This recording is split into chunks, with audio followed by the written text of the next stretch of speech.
I've always been a cat person. There's something about their quiet grace, the way they move like they know secrets you'll never understand, that's always drawn me in. So when I adopted Loki, a sleek black cat with piercing emerald eyes, from a local shelter last year, I thought I'd found the perfect companion. He was everything you'd want in a cat. Playful but not hyper, affectionate but not clingy, with a knack for swatting my phone off the table whenever I got lost in a Reddit rabbit hole. His purr was like a little motor, and he'd curl up next to me every night, a warm shadow in my quiet apartment. For a while, life with Loki was perfect.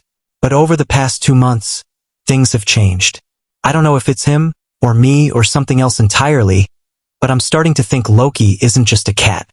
At night, he becomes something else. Something that terrifies me. Started small about 8 weeks ago. I'd wake up in the middle of the night to strange noises.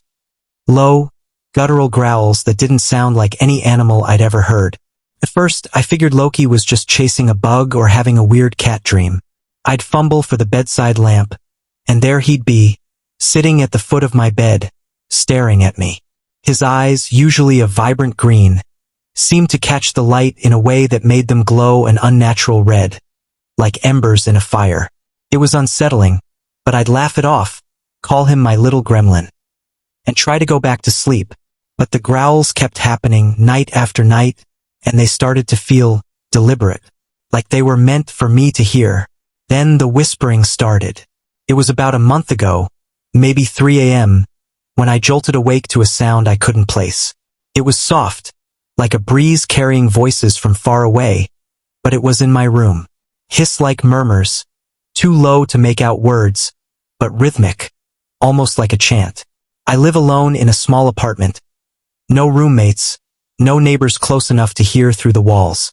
My heart was pounding as I grabbed my phone, using its flashlight to scan the room. The whispering stopped the instant the light came on. Loki was there, as usual, perched at the edge of my bed, his eyes locked on me. But his shadow on the wall, it wasn't right. It was too big, too sharp, with jagged edges that looked like horns or wings, stretching far beyond what a 10-pound cat could cast. I blinked, and it was gone. Just a normal cat shadow. I told myself it was my imagination, a trick of sleep-deprived eyes, but I barely slept that night.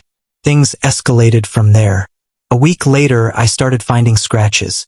Not on me, thankfully, but on the walls, the furniture, even the ceiling in my... I can't tell what happened next in the short story. For the full story, link below.